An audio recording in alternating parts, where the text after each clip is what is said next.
सिद्धेभ्यः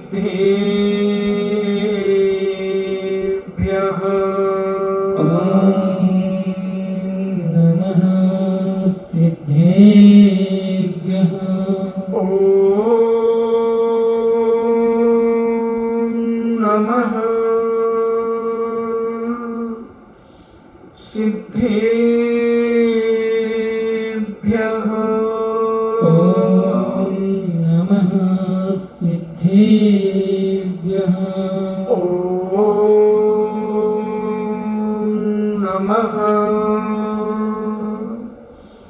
सिद्धेभ्यः नमः सिद्धेभ्यः नमो अरिहन्ताणं नमो अरिहन्ताणं नमो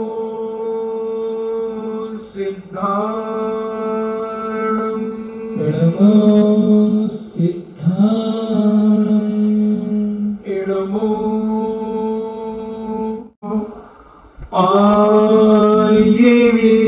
आयर्याणं नमो आयर्याण नमो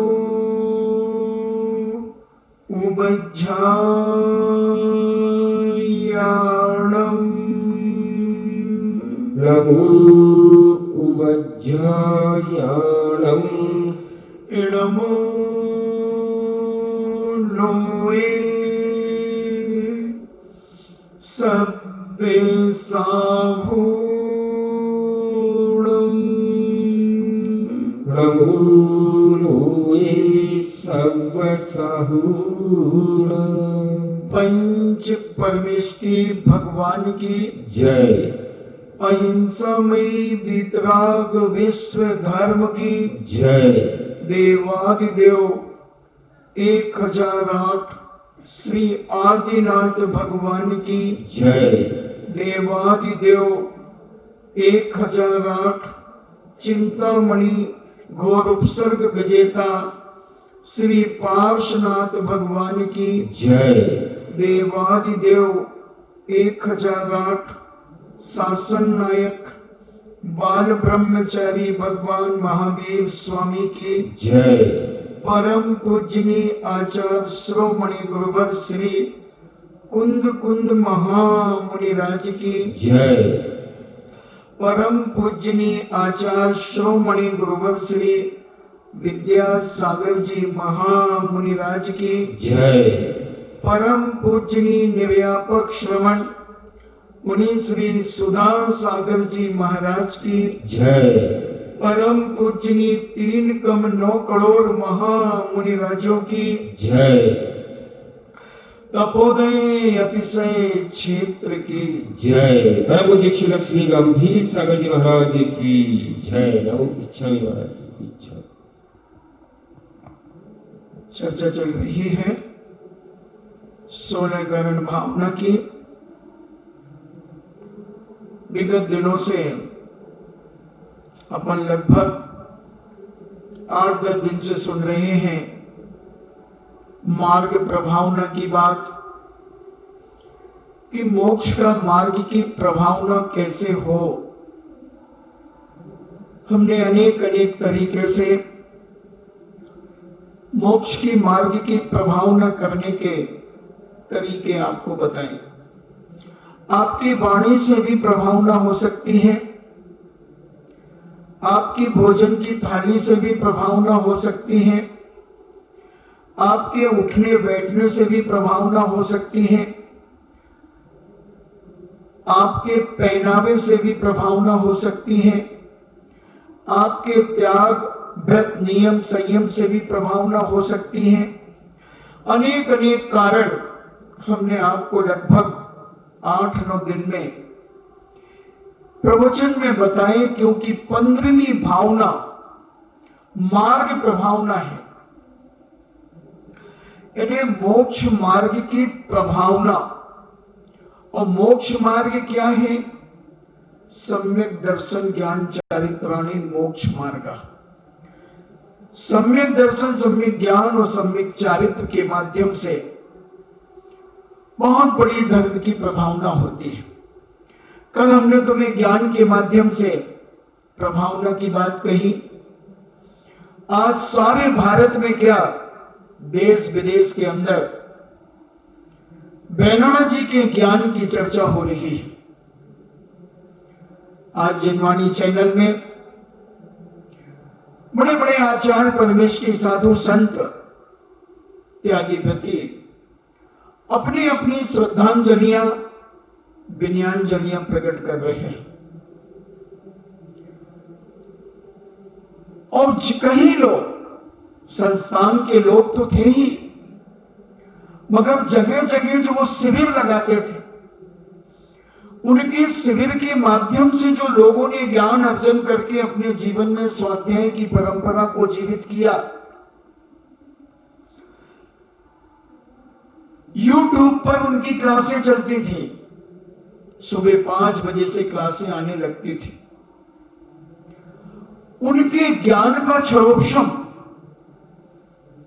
उनके ज्ञान का, उनका समझाने का तरीका, कल साहिब मैंने कहा था कि राहुल गांधी जैसा पढ़ने के लिए लालायत हो गया कि मैं भी जैन दर्शन को पढ़ना चाहता हूं। राहुल गांधी राजनेता ने भी आज्ञा मांगी कि आप मुझे जैन दर्शन पढ़ाएंगे। और 6 दिन जाकर के उन्होंने दिल्ली के अंदर राहुल गांधी को पढ़ाया। और बैनाना जी ने बताया कि इतनी विनय के साथ उन्होंने पढ़ा, इतनी विनय के साथ कि अच्छे अच्छे जैन भी उतनी श्रद्धा और विनय के साथ नहीं पढ़ सकते। हालांकि जो भी पुराने नेता हैं उन्होंने जैन दर्शन को पढ़ा है। हमने कहा था एक बार कि आंबेडकर जी ने वर्धा के अंदर जैन दर्शन को पढ़ा। सभी नेताओं ने जैन दर्शन को पढ़ा। नेहरू जी ने खूब पढ़ा, डॉक्टर राजेंद्र प्रसाद जी ने पढ़ा, जितने भी बड़े बड़े पुराने नेता हुए सबने जैन दर्शन को पढ़ा। विद्वानों से भी पढ़ा, स्वयं भी पढ़ा, साधु संतों के पास आकर के भी उन्होंने पढ़ा। तो बैनाना जी के पास राहुल गांधी की जब खबर आई कि आप मुझे जैन दर्शन पढ़ाएंगे क्या, बैनाना जी ने पूज्य मुनि श्री से पूछा कि महाराज मेरा जाना क्या उचित है? क्या मैं उनको, उनकी तरफ से खबर आई है तो क्या मैं पढ़ाने जाऊं? महाराज ने कहा जाना ही चाहिए, क्योंकि एक राजनेता के अंदर जैन दर्शन को समझने की ललक जागृत हुई है। कम से कम जैन दर्शन का बेस तो तुम उन्हें पढ़ाकर आ ही सकते हो। और 6 दिन के अंदर 3-3 घंटे की 2 क्लासें वो लगाते थे।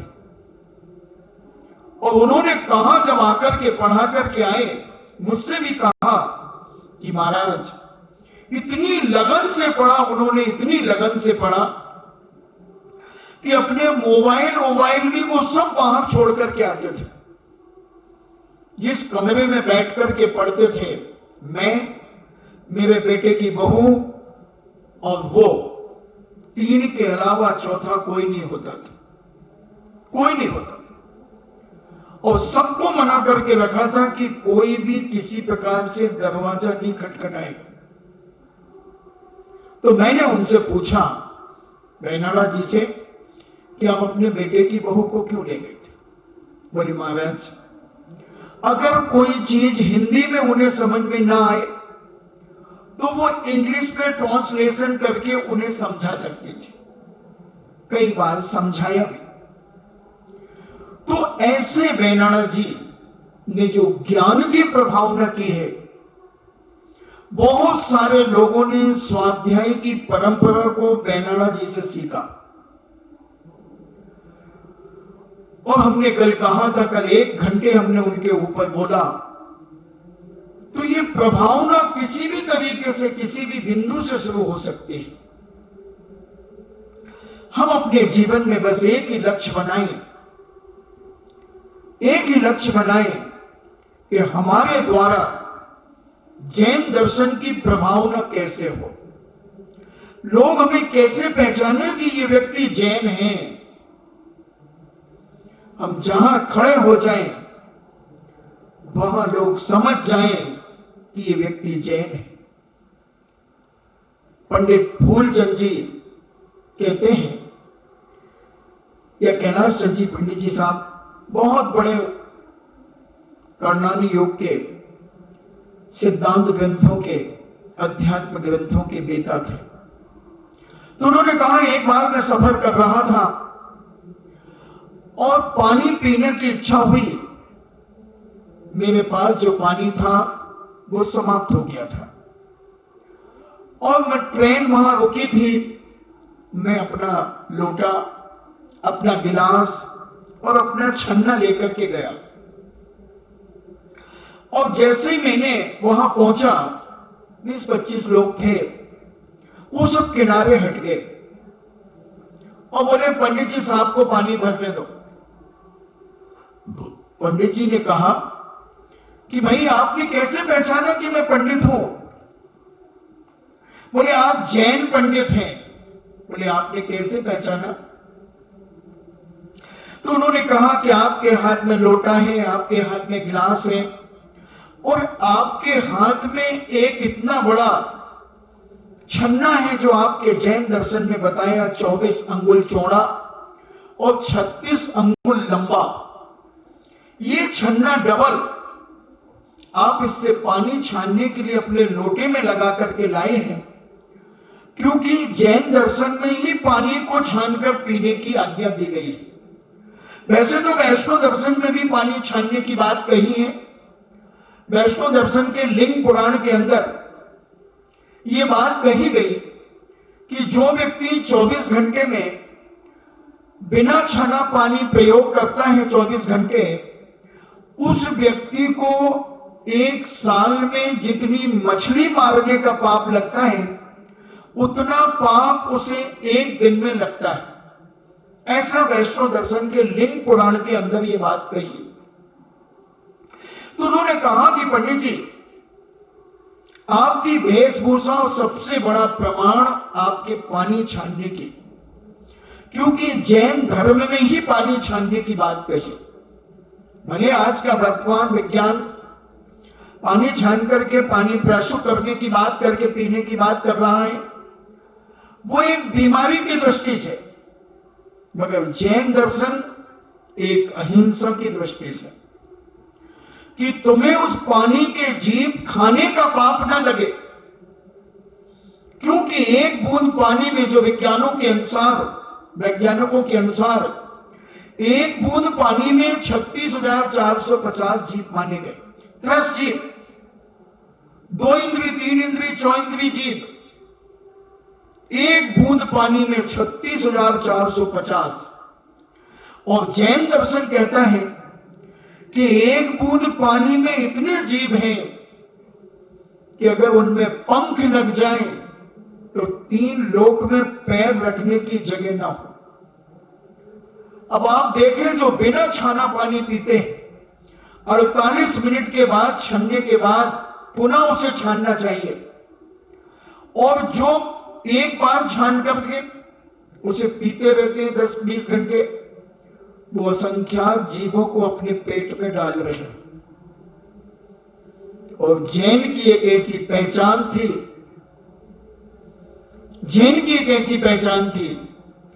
तो पंडित जी ने कहा कि सारे लोग उस हैंडपंप से हट गए और मुझे पानी भरने दिया, मगर एक मन चला कहता है, पंडित जी पानी छानने से क्या होता है?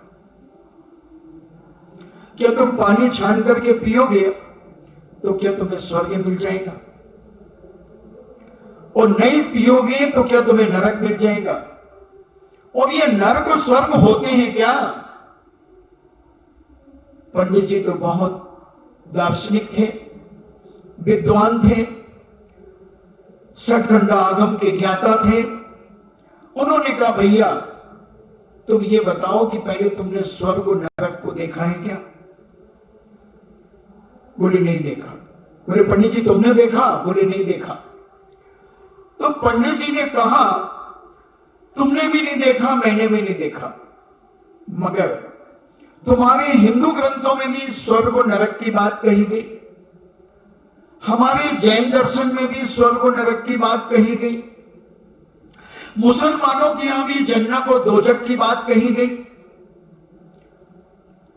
दोजक यानी नरक और जन्नत यानी स्वर्ग। तो हर दर्शनकार ने स्वर्ग नरक की बात कही है। इससे सिद्ध है कि कहीं ना कहीं तो वो हैं।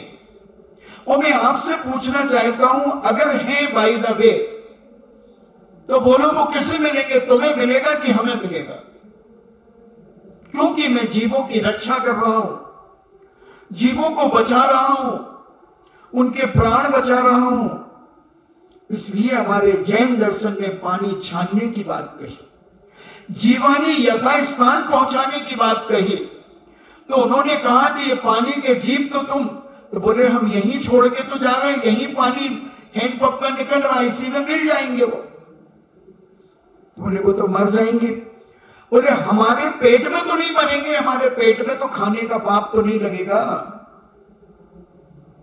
उस लॉजिक को सुनकर वहां जितने लोग खड़े थे बोले बात तो सत्य है पंडित जी की, लो मैं भी आज से पानी छानूंगा। और बहुत सारे लोगों ने पानी छानने का नियम ले लिया। बोलो पंडित जी ने जैन धर्म की प्रभावना कर दी कि नहीं कर दी? हम किस तरीके से जैन दर्शन की प्रभावना कर सकते हैं? किसी भी पॉइंट पर जैन दर्शन की प्रभावना हो सकती है। बस हम जैन दर्शन को समझें, हम जैन दर्शन को जानने का प्रयास करें, जैन दर्शन को जानने का प्रयास करें, समझने का प्रयास करें। और ये जो हम समझेंगे स्वाध्याय के माध्यम से समझेंगे, स्वाध्याय के माध्यम से समझेंगे। इसलिए जैनाचार्यों ने स्वाध्याय को परम तप कहा, बड़े बड़े उपवास को भी तप कहा, तो स्वाध्याय करना भी तप है। इस ज्ञान के माध्यम से आज जो प्रभावना हो रही है, अगर आज ज्ञान नहीं होता तो पूज्य मुनि श्री 11 जुलाई 2019 से प्रवचन कर रहे हैं। और आज कौन सी तारीख हो गई? 18 अगस्त। 13 महीने, लगभग 13 महीने 7 दिन हो गए और डेली प्रवचन चल रहा है। बताओ रोज नया नया दे रहे हैं कि वही घिसा पिटा पुराना? रोज नया नया। तो ये ज्ञान के माध्यम से आज सारा विश्व 142 देश पूज्य मुनि श्री के प्रवचन को सुन रहे हैं। तो ये कितनी बड़ी प्रभावना है। तो प्रभावना करने के तरीके अनेक अनेक हैं। हम भी अपने जीवन में कुछ ऐसा चुने। हम अपने चारित्र के माध्यम से प्रभावना कर सकते हैं, हम अपने व्रतों के माध्यम से प्रभावना कर सकते हैं, हम अपनी श्रद्धा, आस्था, विश्वास और भक्ति के माध्यम से प्रभावना कर सकते हैं। हम 3 लोक के नाथ की ऐसी भक्ति करें कि जो हमारी भक्ति देखे उसके पैर भी थिरकने लगे, उसके मुख भी गुनगुनाने लगे, उसका मुख भी गुनगुनाने लगे। और वो पूछे भैया आप पूजा करना मुझे भी सिखाओ ना, आप कितनी तल्लीनता से पूजन करते हैं और आप कितनी मधुर वाणी से इस पूजा का बोल बोलते हैं, भैया ऐसी वाणी मुझे सुनाओ, सिखाओ। तो आपकी पूजा देख करके किसी के मन में पूजा करने का भाव आ गया, मार्ग की प्रभावना हो गई। आपके दान देने से दूसरे के भाव बन गए, दान देने के मार्ग की प्रभावना हो गई है। आप तो ये देखें आपकी आस्था कितनी मजबूत है। आप मंदिर जा रहे थे और आपसे किसी ने कहा कहां जा रहे हो? बोले मंदिर। बोले आज चलो एक ज्योतिषाचार्य आया है और ऐसा प्रामाणिक भविष्य बताता है, ऐसा प्रामाणिक भविष्य बताता है कि आपके पौ 12 हो जाएंगे। वो कहता है अगर वो इतना बड़ा भविष्य बता है, वो अपना भविष्य क्यों नहीं देख लेता? अपना भविष्य क्यों नहीं देखता? दूसरों के भविष्य क्यों बता रहा है? और 100 500 रुपए क्यों ले रहा है? मुझे विश्वास है अपने धर्म के ऊपर कि जो देव सांस रूप की आस्था रखता है, विश्वास रखता है, प्रतीति रखता है, उसे दुनिया की कोई ताकत उसका विनाश नहीं कर सकती। जो जिनेंद्र भगवान का अभिषेक पूजन करता है, आस्था रखता है, वो कभी भिखारी नहीं हो सकता। आज तक दुनिया में एक भी जैन एल्यूमिनियम का कटोरा लेकर के भीख मांगता हुआ सारे विश्व को चुनौती है अगर कोई ये कह दे ये दिगंबर जैन भीख मांग रहा है और अभिषेक करता हो, पूजन करता हो, तो मैं चैलेंज करता हूं कोई ला करके दिखा दे।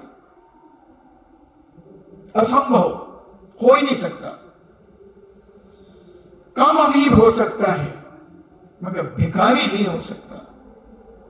तो हम अपने सम्यक दर्शन को इतना दृढ़ रखें, अपनी आस्था को इतना दृढ़ रखें, अपने विश्वास को इतना दृढ़ रखें, जैसे खादिम भील ने अपने नियम को इतना दृढ़ रखा। वैद्य जी ने कौवे का मांस त्याग कराया, उसने कहा जीवन पर्यंत के लिए कौवे का मांस त्याग। क्या योग संयोग बना, क्या निमित्त नैमित्त संबंध बने कि उसे ऐसी बीमारी से ग्रसित हो गया कि उसका कोई इलाज नहीं था, कोई इलाज नहीं था। और वैद्य ने कहा कि कौवे का मांस अगर तुम खाओगे तो तुम जीवित रह जाओगे। खादिम भील कहता है कोई और बात कहो वैद्य जी, कौवे का मांस का तो मेरा त्याग है। मैंने एक दिगंबर मुनिराज के चरणों में बैठ करके कौवे का मांस का त्याग किया था। मैं कौवे का मांस नहीं खा सकता, बाकी तो आप जो कहोगे वो करने को तैयार। वैद्य जी ने कहा इसके अलावा कोई इलाज नहीं है, मर जाओगे। बोले मर जाने तो क्या फर्क पड़ता है। उसका बहनोई समझाने आया, बहनोई की बात भी नहीं समझी और आखिर मर गया और मर करके स्वर्ग में देव हुआ स्वर्ग में। ऐसे ही एक लोमड़ी की एक ऐसी कथा आती है कि उसने रात्रि भोजन का त्याग किया और उसे शाम को प्यास लगी। देखना प्रभावना पशुओं के द्वारा एक छोटी जाति में उत्पन्न होने वाला एक भील जो शिकारी था, मांसाहारी था, मगर उसकी भी आचार्यों ने अपनी लेखनी से उसकी कथा लिख दी। सुखचंद महाराज ने सैनिक चरित्र के अंदर उस खादिम भील की कथा लिख दी, कौवे के मांस का त्याग की कथा लिख दी। और वह भीलनी वो लोमड़ी आदि जो भी थी, उस सियार था, उसकी भी रात्रि भोजन का त्याग था। और जिसका रात्रि भोजन का त्याग होगा तो उसका पानी का भी त्याग होगा। और वह देखती है कि अभी सूर्य अस्त नहीं हुआ है, चलो पानी पीने चलते हैं। और एक बावड़ी में नीचे उतरती तो उस बावड़ी में अंधेरा था, लौट करके वापस आ जाती। फिर देखती कि अरे अभी तो उजाला है, चलो पीते हैं, और फिर जाती है, मगर बावड़ी में फिर अंधेरा था। फिर लौट करके आ गई। ऐसी कई बार गई और आई, क्योंकि उसे लगा कि मैं जब तक आई हूं, जब तक रात हो गई तो। और अपन तो कहते हैं अभी तो रेखाएं दिख रही है, अभी तो सटका लो तो केले, अभी तो कुछ नहीं बिगड़ा। एक त्रियंच कितना विवेकशील, आचार्यों ने उसकी भी कथा लिख दी, उसकी भी कथा लिख दी।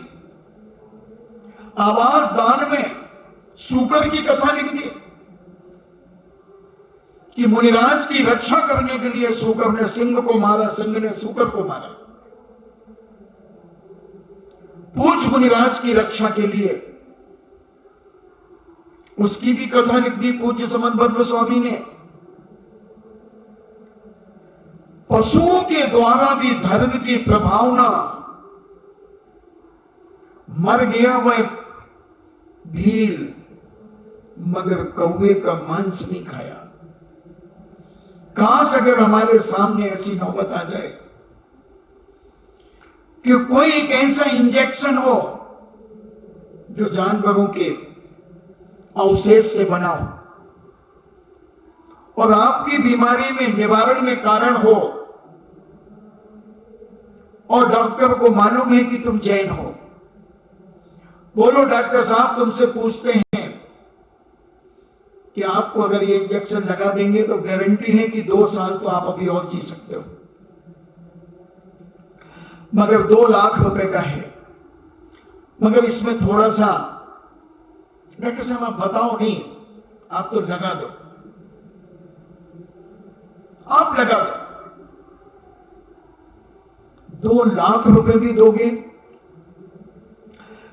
मांस का इंजेक्शन भी लगवाओगे,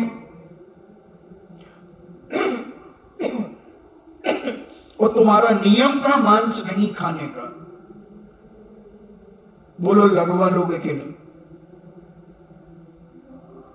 झूठ मत बोलो, जाके पैर फटी न बिमाई, वो क्या जाने पीर पर आई।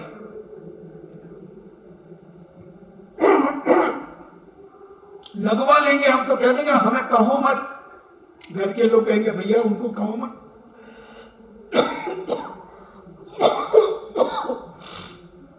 तुम तो हमसे बात करो, तुम तो लगाओ। अकाउंट पे डालना है कि कैश चाहिए आपको? डॉक्टर साहब तो ये बताओ आप तो। डॉक्टर साहब कहते हैं 50,000 तो अकाउंट में डालो, 1.5 लाख रुपए मुझे दो और आप दे दो।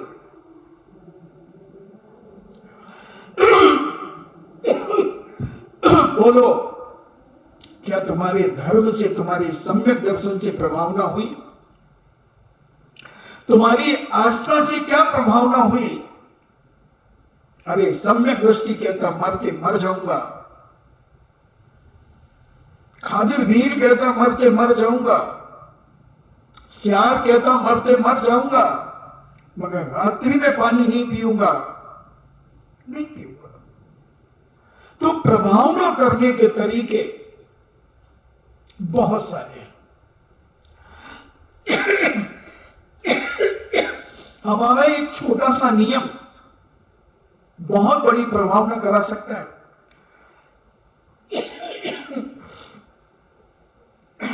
नेमीचंद सिद्धांत चक्रवर्ती पूज्य महाराज ने अपने जीवकांड ग्रंथराज के अंदर कहा कि अगर एक छोटा सा नियम भी तुम्हारा जीवन पर्यंत के लिए है और उसमें मन वचन काय से उसमें दोष नहीं लग रहा है, अतिचार नहीं लग रहा, अनाचार नहीं हुआ है, तो दुनिया की कोई ताकत आपका विनाश नहीं कर सकती, दुर्गति नहीं भेज सकती। एक नियम में इतनी बड़ी ताकत है, एक नियम में इतनी बड़ी ताकत कि तुम्हें दुर्गति से बचा सकती है। मगर उसकी परीक्षा होगी, तुम सफल होते हो कि नहीं। हम तोड़ देंगे नियम, हम सम्यक दर्शन से भी प्रभावना नहीं कर पा रहे हैं। थोड़ा सा किसी को कुछ ऊपरी भी बाधा हो जाए और कोई कह दे कि वहां झड़वा के ले आओ, हम चले जाएंगे। हम कुछ भी गंदे ताबीज पहन लेंगे,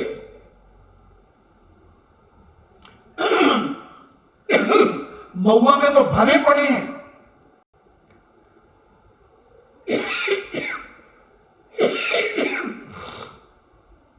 जैन दर्शन के प्रति आस्था हमारी नहीं है। अभी जब तक कोई परेशानी नहीं है, जब तक तो हाँ मैं तो न करूं, मैं तो न करूं। परेशानी आ जाए और उसके बाद दृढ़ बने रहो। जो कुछ होगा जिनेन के चरणों में होगा। मरण भी यही होगा तो जीवन भी यही होगा।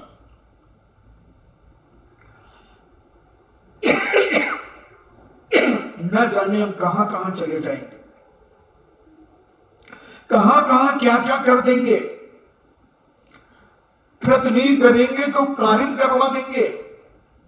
ऐसे भी तांत्रिक लोग हैं जो मुर्गों की बलियां चढ़वाते हैं, बकरे कटवाते हैं और कई जैनी कटवाते हैं और बड़ी पूजा और अभिषेक करते हैं, पूजा और अभिषेक करते हैं। और जब कोई परेशानी आ गई तो किसी ने वो बता दिया तो वो करने के लिए करवा दिया। कहां है तुम्हारी आस्था, कहां है तुम्हारा सम्यक दर्शन।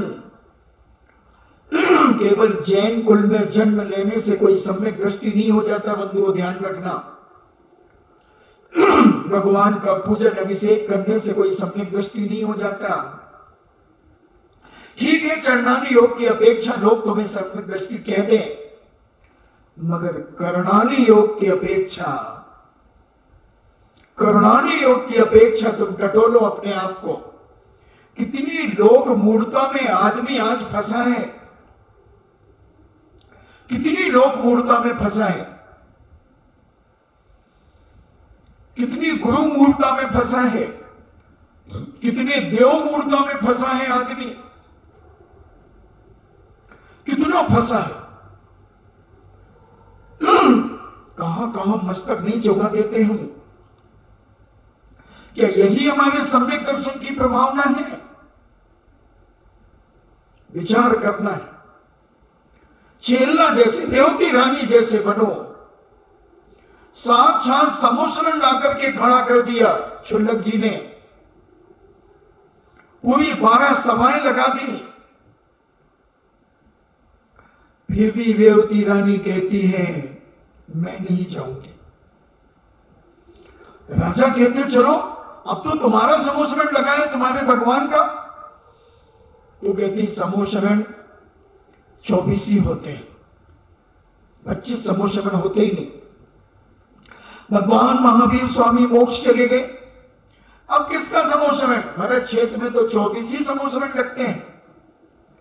अरे नहीं भाई, सारे बैठे हुए, नारद भी बैठे हैं, रुद्र भी बैठे हैं, मुनिराज भी बैठे हैं, श्रावक श्राविकाएं बैठे हैं, त्रियंच बैठे हैं, चारों निकाय के देवता बैठे हैं। वो कहती बैठे होंगे, कोई वैरूपिया होगा, इंद्रजालिया, वो इंद्रजालिया होगा। और तुम कहो चलो देख तो आए, देख तो आए, एक बार आ जाएंगे वापिस। रेवती भी कह सकती थी देख तो आए। नहीं, होते ही नहीं। एक धारणा बन गई, एक दृढ़ता बन गई, दृढ़ता बन गई। पूज्य समंत भद्र स्वामी ने उनका नाम लिख दिया रत्नकंडक स्वारुकाचार्य में, रेवती रानी का नाम। विचार करें हम कितने दृढ़ हैं, हमारे सम्यक दर्शन के माध्यम से हम कितनी प्रभावना कर सकते हैं। किसी ने प्रसाद दे दिया, भोग लगा था उनके यहां पर, और अच्छा क्या क्या लगता है वो चूरमा, बढ़िया घी का बूरा मिला था उस चूरमा में, और अच्छा पात्र भर के लाया वो आपके घर के लिए। बहन जी हमारे यहाँ आज कथा थी, आज हमारे यहां भोग लगा था, ये आप संभालो। बोलो ले लोगे कि नहीं लोगे? महाराज ले लेंगे। और डकार भी जाएंगे हम तो डकार जाएंगे। क्या किया तुमने अपने जीवन में, क्या पाया? देव मूर्ता किसकी पूजा हुई और भोग लगा, निर्माण हो गई, निर्माण खा गए तुम। इतनी चटुकारता थी। महाराज जी शुद्ध घी का बना तो कहां फेंक देते। अरे हमारे उनसे व्यवहार है, हमारे उनसे बहुत अच्छे व्यवहार है, घरोबा है महाराज जी। तो आप बताओ क्या करें? लेना तो पड़ेगा। क्यों लेना पड़ेगा भाई? व्यवहार अपनी जगह है और धर्म अपनी जगह है। भाई तुम्हारे धर्म की परंपरा तुम संभालो, हमारे धर्म की परंपरा हम संभालें। फिर मुसलमान से दोस्ती होगी तो व्यवहार है, चलो नमाज पढ़ने चले। अजान हो गई, सलामो सलाम अल्लाह अकबर अल्लाह। अजान हो गई, नमाज के लिए बुलाया जा रहा, तुम्हारा पड़ोसी गया है, जाओ, व्यवहार है तुम्हारा। यही मूर्ता हमारी आस्था में बट्टा लगा देती है। ले लिया हमने भगोना और हम चट कर गए सारे परिवार बैठ करके, जन्म जन्म के भूखे, जन्म जन्म के भूखे। अब चलो व्यवहार निभाना था, ले लेते। बहुत सारे लोग हैं, उनको दे देते, छत पे रख देते, कौवा खा जाता। कम से कम तुम्हें कौवे के मांस नहीं खाने का पुण्य मिलता, क्योंकि कौवा कीड़े मकोड़े, मांस, चूहे, मरे चूहे खाता रहता। तो वो तुम्हारे भगोने की अगर चूरमा कौवा खा लेता है तो उस दिन वो कम से कम 2-4 कौवों के पेट भर जाते। तो वो मांस नहीं खाते उस दिन, तो कम से कम तुम्हें पुण्य तो मिलता। मगर तुम ही डकार गए, चढ़ोतरी डकार गए, भोग डकार गए। कहां है तुम्हारी आस्था, कहां है तुम्हारा विश्वास? कैसे होगी प्रभावना, कैसे होगी प्रभावना? थोड़ा सोचो। सम्यक दर्शन, अपने आप को सम्यक दृष्टि कहना और उसे प्रैक्टिकल में अनुभव करना बहुत मुश्किल है। कहने में पैसे नहीं लगते, मगर करने में थोड़ा सा लगता है। कहने में पैसे नहीं लगते, मुंह चलाना है। विचार करें, ये मार्ग प्रभावना की बात चल रही, तीर्थंकर प्रकृति का बंध में कारण है ये चीजें। अब आप देखें कि आप तीर्थंकर बनेंगे कि तीतर बनेंगे। आपके कारनामे तो बताते हैं तीतर बनने के, और आपकी वाणी कहती है तीर्थंकर बनने की बात। जब सम्यक दर्शन ही हमारा विशुद्ध नहीं है, कितना घोटाला है लोक मूर्ता में, देव मूर्ता में, गुरु मूर्ता में। हम कहां कहां नहीं भटक जाते हैं। और ये सारी भटकन हमें तीर्थंकर प्रकृति में अड़चन पैदा करेगी, सारी भटकन अड़चन पैदा करेगी। इसलिए हम सम्यक दर्शन के माध्यम से कैसे प्रभावना करें? पूज्य समनभद्र स्वामी ने रत्नकंटक सावकाचार के अंदर 41 श्लोकों में सम्यक दर्शन की बात कही। 41 श्लोक सम्यक दर्शन के लिए लिखे उन्होंने। सारी मूर्ताओं का स्पष्टीकरण कर दिया। कितनी मूर्ताएं हैं। अभी मैं कोटा में था तो उनका बेटा हो गया एक बहू जी का। अब उनकी सासू कहती है अब तो दूध नहीं पिएगी। क्यों भाई? वो पहला लड़का हो गया, तो पहला लड़का हुआ है तो दूध नहीं पिएगी। देखना मूर्ता, गजब की मूर्ताएं हैं दुनिया में। वो जैन है। पता नहीं कितनी मूर्तियां यहां भी चलती होंगी, पर ऐसी मूर्ताएं पालन करने वाला कैसे सम्यक दृष्टि हो सकता है? अनेक अनेक मूर्ताएं, कैसे होगी प्रभावना, मार्ग प्रभावना, मोक्ष मार्ग की प्रभावना करने वाला तीर्थंकर प्रकृति का वध कर सकता है। 16 कारण भावना की बात चल रही है, 15वीं भावना। आज शायद 9वां दिन हो गया होगा, 9-10 हो गए होंगे, और कितना 13 महीने तो मुझे ही हो गए 16 कारण पर चर्चा करते करते। सोचे हम अपने जीवन में कि हम बहुत अपने आप को सम्यक दृष्टि मान रहे हैं, मगर जब सामने समस्या आए उसका निवारण कर लो और तुम्हारे सम्यक दर्शन में दोष ना आए। जो 25 दोष कहे, शंका ना हो, कहीं चमत्कार देख लिया, तुम परेशान थे बहुत वर्षों से, तुम्हारी दुकान नहीं चल रही थी और किसी ने अभी नई दुकान खोली,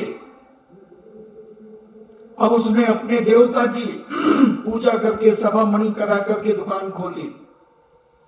अब उसकी दुकान, तुम्हारी दुकान में जो जो सामान बिकता था वो सब उसकी दुकान में था और तुम्हारे सामने खोली थी। अब उसकी पौबारा होने लगी, उसकी 10,000 की बिक्री हो रही है, तुम्हारी 500-700 की हो रही है। तुम्हारे मन में क्या आएगा? सच बोल, काला कौवा काट खाएगा। सच बोल, घर में चर्चा होगी, अभी नई दुकान खोली, अपनी तो 50 साल पुरानी दुकान है। क्या बात है, 1000-2000 से ज्यादा अपन ने कभी बेचे ही नहीं जिंदगी में। अब तो और 500-700 रुपया आते हैं, उसके तो 10-12 हजार रुपया मैं ही देख लेता हूं, अनुमान से लगा लेता हूं। तो उसने दुकान खोलने के पहले क्या किया था? उसने वो सभा मणि कराने गया था वो, और वहां से भोग लेकर के आया था, उसने पूजा भी करी थी दुकान। तो तुम कर लो ना। अब श्रीमती मिथ्या दृष्टि कहती है, देखो मैं क्या कह रहा हूं, श्रीमती मिथ्या दृष्टि कहती तुम भी कर लो। आज कंगन को हार सीखा, पढ़े लिखे को फारसी क्या, कर लो, करा लो, तुम मत जाओ। देखो ऐसा करो, तुम मत जाओ और पंडित जी को पैसे दे दो, तुम करा लो, तुम्हारे नाम से कर देगा वो, किसी को पता भी नहीं चलेगा, लकड़ी भी नहीं टूटेगी और हाथी भी भग जाएगा। महिलाओं की अकल तो बहुत तेज होती है, खाई में से तो निकाल लेती हैं, मगर कुआं में जरूर पटकेंगी, जरूर पटकेंगी। आज तक का रिकॉर्ड है, तात्कालिक परेशानी में अगर कोई पुरुष जी फंस जाए तो श्रीमती जी उधर बिल्कुल निकाल लेंगी, ऐसा बेदाग निकालेंगी, मगर आगे हाथ पांव टूटे तो उनकी जिम्मेदारी नहीं है। और जब वो गए, तू नहीं तो कहा था, अच्छा मेरी ऐसी कौन सी बातें मान लेते हो, बड़े आए, हम तो कितनी बातें कहते हैं, सभी मान लेते हो। उल्टा चोर कोतवाल को डांटे, इतनी होशियार है, इनकी अकल चुटैया में तो है, हर तरफ से अपनी साम दाम दंड भेद की नीति लगाकर जीत जाते और बेचारे पुरुष को फंसा देते। अब कोई पूछे कि भाई तुम्हारे क्या हुआ, वो कल पुलिस कर, भाई मानते ही नहीं, मैं तो इतने दिनों से समझा रही थी कि देखो जो मत करो बेईमानी को धंधा। और जब वो नोट लाकर के देता था, जब बिल्कुल सनासट रखती थी, पूछती भी नहीं थी कि आज इतना एक्स्ट्रा पैसा कहां से आ गया, और मालूम था उसे सब। और जब पुलिस आई तो उसी पे थोप दिया बेचारे, इतनी चालाक है। इसलिए हमारे नीतिकारों ने कहा कि कभी भी स्त्री की सलाह मत लेना, स्त्री को सहायता तो करना, मगर उसकी सलाह अपने जीवन में मत लेना, मत लेना। तो ऐसी अगर हम अपने आप में दृढ़ होकर के जीवन जीने की कला सीख जाएं, तो हमारी एक एक क्रिया से मार्ग की प्रभावना हो सकती है, सम्यक दर्शन से भी प्रभावना हो सकती है। सम्यक ज्ञान से तो होती ही है, सम्यक दर्शन से भी हो सकती है जबरदस्त प्रभाव। जब भरत चक्रवर्ती 6 खंड को जीतने जाता है और जब मिलेज खंड में पहुंचता है और जब जिनेन्द्र भगवान रथ में बैठे होते हैं, उन जिनेन्द्र भगवान का जब वो अभिषेक और पूजन करता है, हजारों की तादाद में मिलेच्छी जो धर्म नहीं जानते, जो भरत चक्रवर्ती के चरणों में मस्तक झुकाते हैं, वो देखते हैं तो चक्रवर्ती कहता है, अरे इनको करो 3 लोक के नाथ को, मुझे क्यों कर रहे, मुझे बाद में, पहले इन 3 लोक के नाथ को करो जिनका मैंने अभी अभिषेक किया है, लो इनका गंधोदक। क्या ये तुमसे भी बड़े हैं? हाँ, ये दुनिया में सबसे बड़े हैं, ये 3 लोक के नाथ हैं।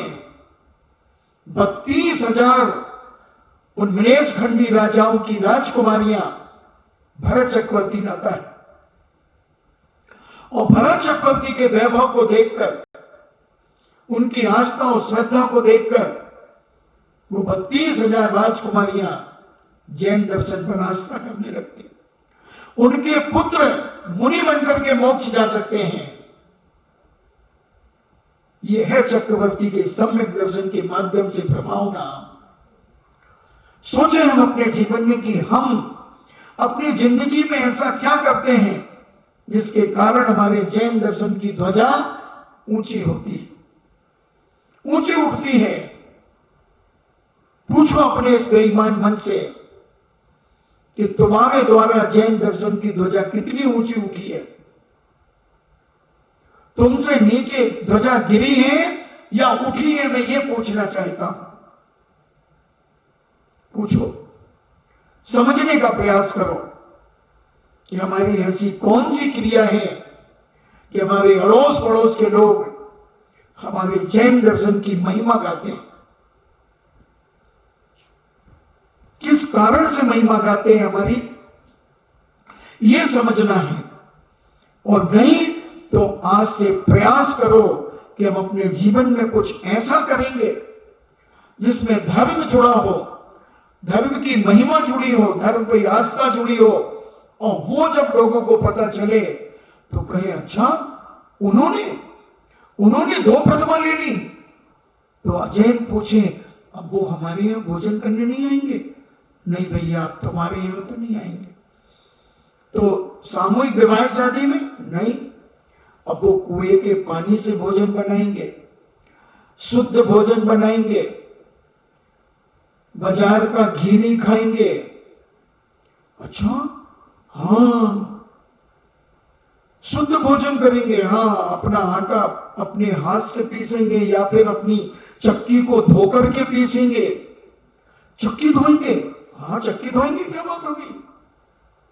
अपना आटा पीसेंगे। सर्दी में 7 दिन तक आटा चलेगा, बरसात में 5 दिन, 3 दिन, और गर्मी में 5 दिन। ऐसा मसाला खाएंगे, ऐसा आटा खाएंगे। अच्छा भाई, हम तो इकट्ठा मंगा लेते हैं 2-2, 3-3 किलो।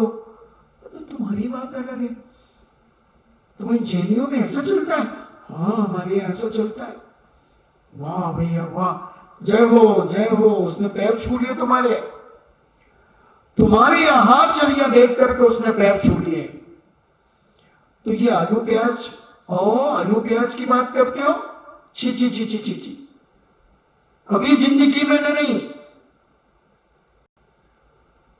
अरे हमारे तो साधु संत भी आलू प्याज खाते हैं, बैगन खाते हैं। तो भैया तुम्हारे यहाँ, तुम्हारे साधु कितने बार सुबह नाश्ता लेने नहीं आते? भाई हमने सुना बिजौलिया में तुम्हारे महाराज रुके हैं, वो नाश्ता लेने नहीं आते? नहीं, हमारे महाराज तो एक ही टाइम भोजन करते हैं। क्या इतने बड़े पहाड़ से दिन होते हैं और एक ही टाइम भोजन करते हैं। हम लोगों का तो ऐसा मौसम देख करके पकौड़ी अकौड़ी बनाने का मन हो जाता है। नहीं, हमारे महाराज 24 घंटे में एक टाइम ही भोजन करते हैं, उसी समय पानी लेते हैं। फिर उन्हें प्यास नहीं लगती, लगती तो है, फिर वो पीते नहीं है। तो एक टाइम खाते हैं और गाड़ियों में चल नहीं, पैदल पैदल पैदल चलते हैं। अच्छा, हमेशा? हाँ हमेशा। चप्पल जूते? नहीं, चप्पल जूते नहीं पहनते, नंगे पैर चलते हैं। और उसके चेहरे के हाव भाव देखना। तुमने अपने गुरु की चर्या दिखा करके बहुत बड़ी प्रभावना कर दी। तुमने अपने भगवान का स्वरूप बता करके बहुत बड़ी प्रभावना कर दी।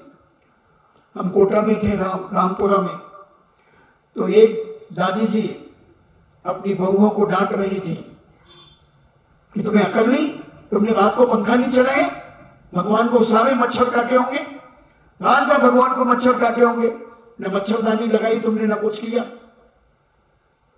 मम्मी जी मैं भूल गई। ऐसे कैसे भूल गई?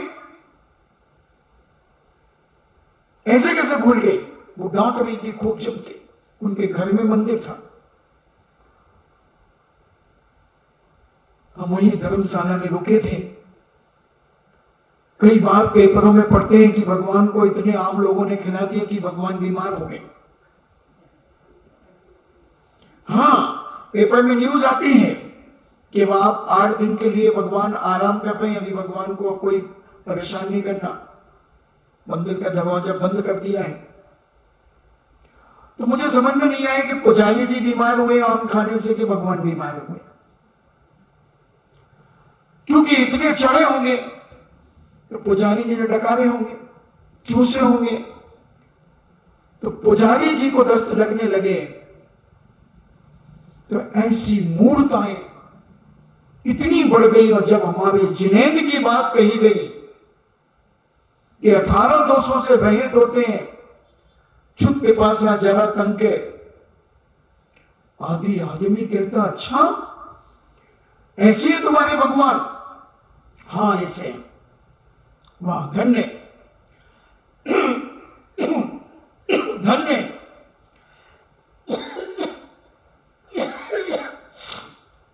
तो हम कितनी प्रभावना कर सकते हैं, किस प्रकार से प्रभावना कर सकते हैं? तो सम्यक दर्शन की, सम्यक ज्ञान, सम्यक चारित्र, सम्यक दर्शन के 25 दोषों से रहित। पता नहीं तुम तो कहां विचलित हो जाओ, कहां शंका उत्पन्न हो जाए तुम्हें। दुकान नहीं चल रही तो तुम्हें मन में आ जाए किसी ने बांध दी मेरी दुकान, तो कोई ने बांध दी भैया, उतारा के लिए चले जाओ तुम,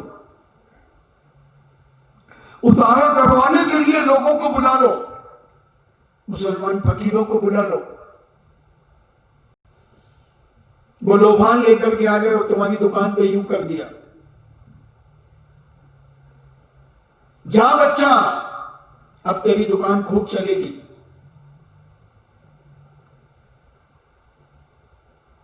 और तुमने कहा मम्मी आज मैंने लोभान का धुआं लगवा लिया अपनी दुकान में, अब मेरी दुकान जो बंदी थी वो खुल गई शायद, मुझे लगता है।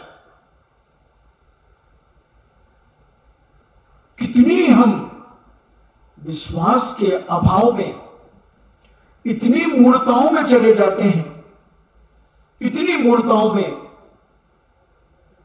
एक बार मेरी दीक्षा के पहले एक ऑरेंज कलर के कपड़े पहन करके, बड़े बड़े बाल जटा रख करके एक आया, बच्चा हाथ दिखा।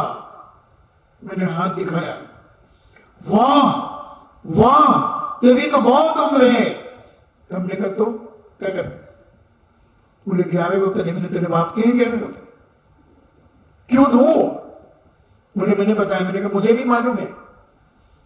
तूने क्या बताया? मेरी रेखा तो पहले से है उसमें, तूने क्या कर दिया इसमें?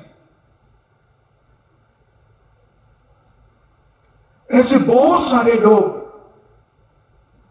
आ जाते हैं, आते हैं, मगर हम अपनी दृढ़ता के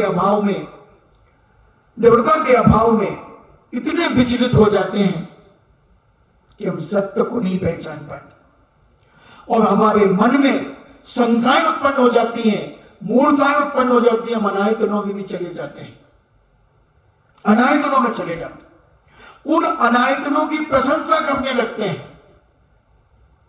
और उसके बाद भी हम कहते हैं हम सम्यक दृष्टि, हम धर्मात्मा, पता नहीं क्या क्या कहते हैं। और अगला कह रहा है कि ये तो अभी वहां गए थे, ये चद्दर चढ़ा के आए हैं।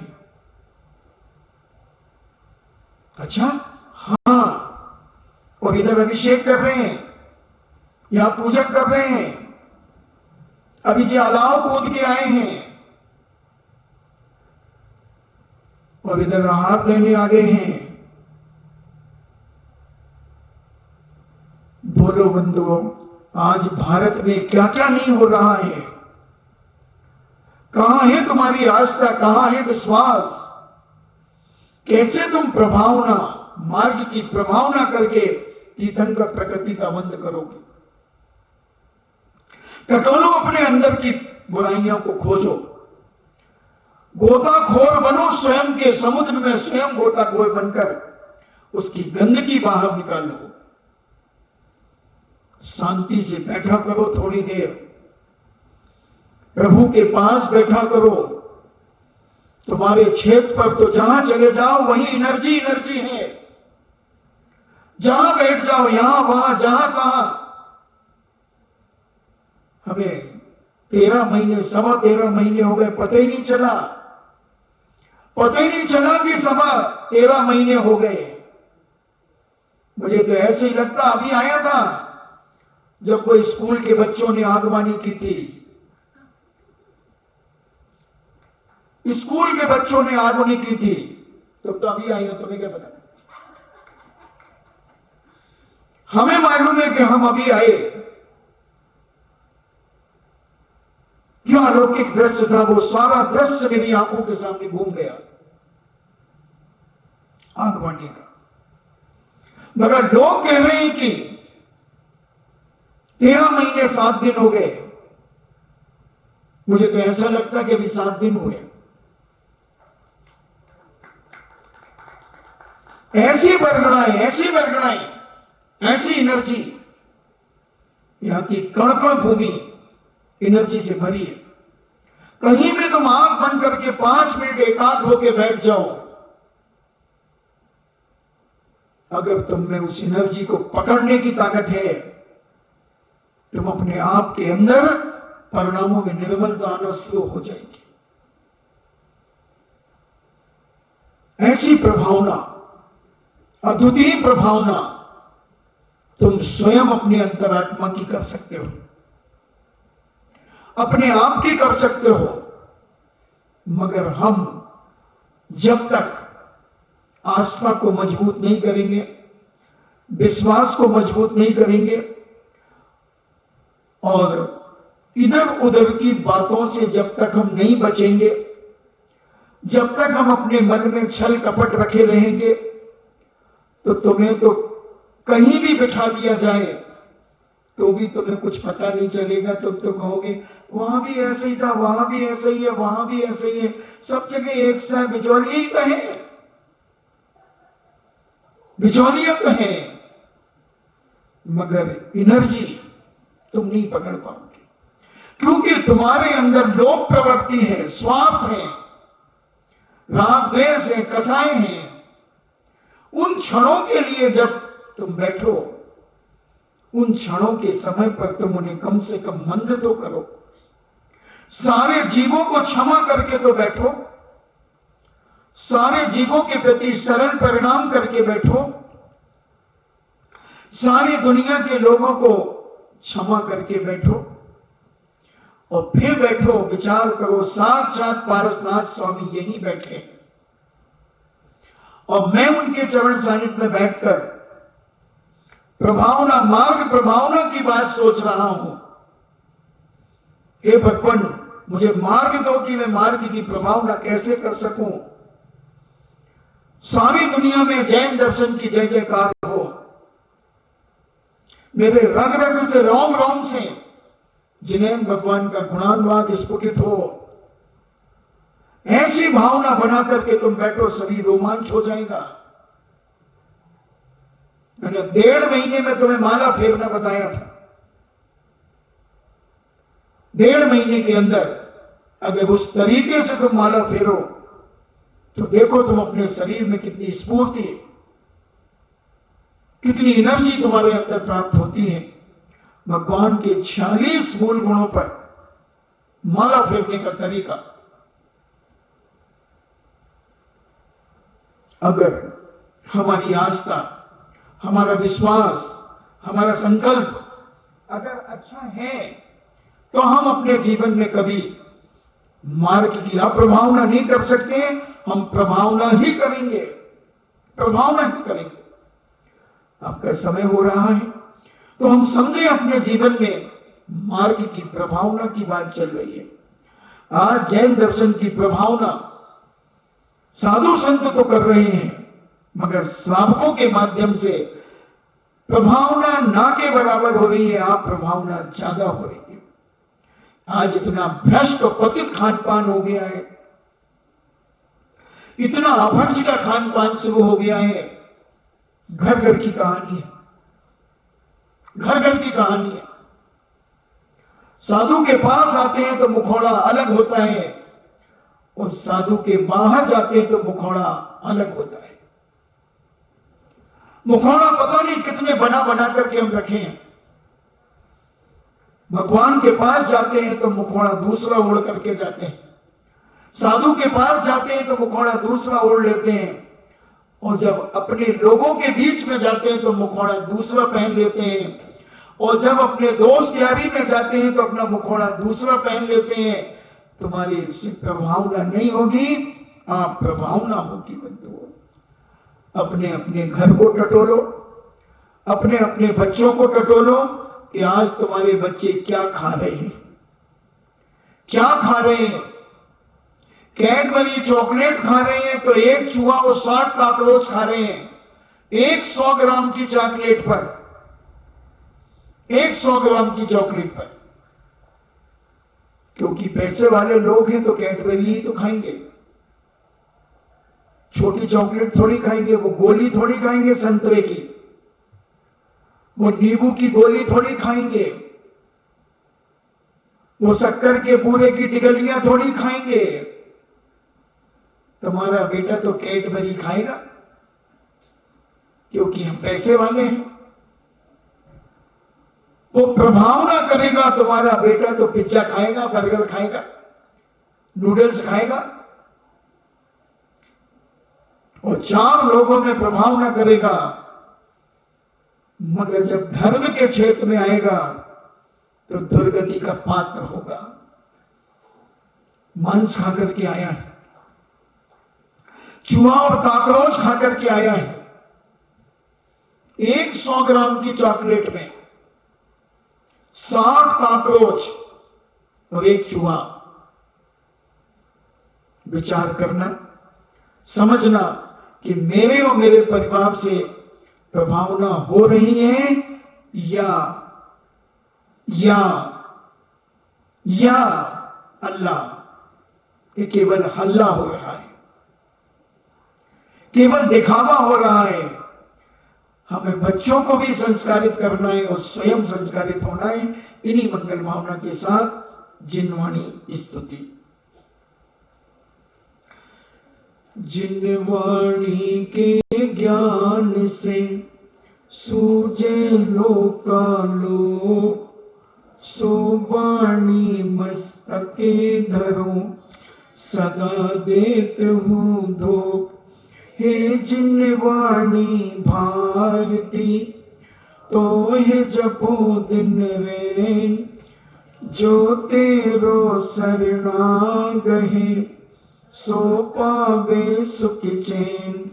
देव भजो अरहंत को गुरु सेवा निर्ग्रंथ, दया धर्म पालो सदा यही मोक्ष का पंथ। 9 बार नमोकार।